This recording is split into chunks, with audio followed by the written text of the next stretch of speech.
Hello everyone, আসসালামু আলাইকুম। চলে আসলাম আর একটি নতুন ভিডিও নিয়ে। আমি একটা দারুণ একটা কাজ করে ফেলছি। জানি না এটা ইঞ্জিনের জন্য ভালো না ক্ষতি, তবে আমার মনে হয় খুব একটা ক্ষতি না। কারণ হচ্ছে এইটা এই ফার্স্ট টাইম যে করলাম তা না, এর আগেও করছি। সেটা কি আপনাদের বলি।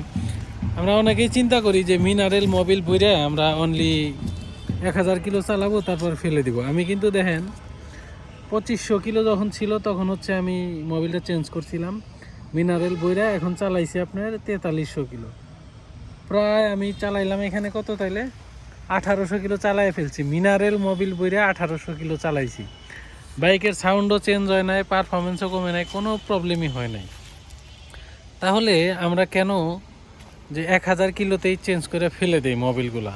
এমনকি আমার মোবিলের যে কালার, সেই মোবিলের কালারটাও চেঞ্জ হয় নাই। যে এখানে জানি না কতটুকু দেখা যায়, এই যে এখনও লাল কালারই রয়ে গেছে, ওই যে দেখা যাচ্ছে একটু। বাইকটা ওইদিকে কায়ত হয়ে রয়েছে, যার কারণে দেখা যাচ্ছে না, একটু দেখা যাচ্ছে। তো মোবিলের কালারটাও কিন্তু চেঞ্জ হয় নাই। তো তাহলে আমরা শুধু শুধু কোম্পানি এটা একটা আমাদের একটা ব্রেন ওয়াশ করে রাখছে। আমি মনে করি যে মিনারেল মানেই 1000 কিলো হইলেই চেঞ্জ করে ফেলতে হবে। আসলে বিষয়টা এরকম না। আমি মিনারেল দিয়ে 1800 কিলো চালাইছি, আরও মোটামুটি 700-800 চালামো চিন্তা করছি। তো এটা আসলেও কিন্তু একটা ভুল ধারণা আমাদের মাঝে রয়ে গেছে যে মিনারেল মানে 1000 কিলো চালায় ফেলে দিতে হবে। আসলে এটা কোম্পানির একটা টেকনিক, আমি যেটা মনে করি আর কি, যে ফুল সিনথেটিক, সেমি সিনথেটিক, এই একটা গ্রেড যে বানাইছে, মানে এরা হচ্ছে জাস্ট প্রাইস রেঞ্জ কম বেশি করার কারণে আর সেলিংয়ের জন্য। কারণ হচ্ছে যদি তিনটা কোয়ালিটি রাখে, দেখা যায় যে আপনার সেমি সিনথেটিক মিডিয়াম দাম রাখে, ফুল সিনথেটিক মোটামুটি অনেক বেশি দাম, ডাবল দাম মিনারেলের থেকে, আর মিনারেলটা একটু কম দাম। তিনটা গ্রেড বানাইছে যাতে এক একজন এক এক গ্রেডের ইঞ্জিন অয়েল ইউজ করে। আবার দেখেন এরা কি পরিমাণ চালাক, যে আপনার মিনারেল ইঞ্জিন অয়েল 1000 কিলোতে ফেলে দিতে হবে, ওনারা একটা লিমিট করে দিয়েছে। সেমি সিনথেটিক 1500, ফুল সিনথেটিক 3000 কিলো, 2500 কিলো এরকম চালানো যাবে।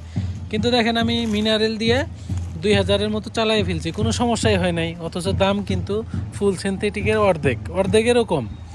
তো সেক্ষেত্রে আমি মনে করি যে আসলে মিনারেল দিয়েও 2-3 হাজার কিলো চালানো যায় ইজিলি, এক্ষেত্রে কোনো প্রবলেম হয় না।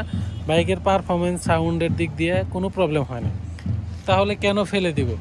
তো আমি চিন্তা করছি এরপর থেকে নেক্সট টাইম যখনই আমি মিনারেল বলবো 2-3 হাজার কিলো চালাবো, তারপরেই ফেলে দিব। কারণ শুধু শুধু টাকা নষ্ট করার কোনো প্রয়োজন নাই। একটা মোবিল 1000 কিলো চলার পরে কিছুই হয় না। আপনি বিশ্বাস না হয়, যখন মিনারেল 1000 কিলোতে আপনি ফেলে দিবেন, তখন মোবিলটা দেখবেন যে কালারটাই চেঞ্জ হয় না। তাহলে আমি কেন ফেলে দিব? তো আমি এবার 2000 কিলোর পরে মোবিলটা চেঞ্জ করব না, আরও কিছু চালাবো, 2500 অথবা 3000 এরকম চালাবো।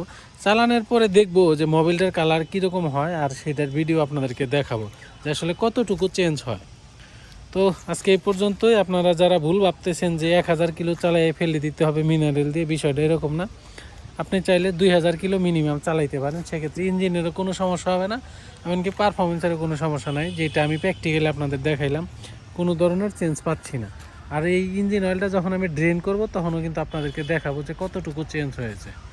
তো আশা করি ভিডিওটা বুঝতে পারছেন। যারা ফুচুর ফুচুর মোবিল ড্রেন করেন বা চেঞ্জ করে ফেলেন, তো তারা কিন্তু চাইলে লং টার্ম ইউজ করতে পারেন। তো ধন্যবাদ সবাইকে, দেখা হবে নেক্সট ভিডিওতে। নতুন হলে অবশ্যই লাইক দিয়ে চ্যানেলটি সাবস্ক্রাইব করবেন। ধন্যবাদ।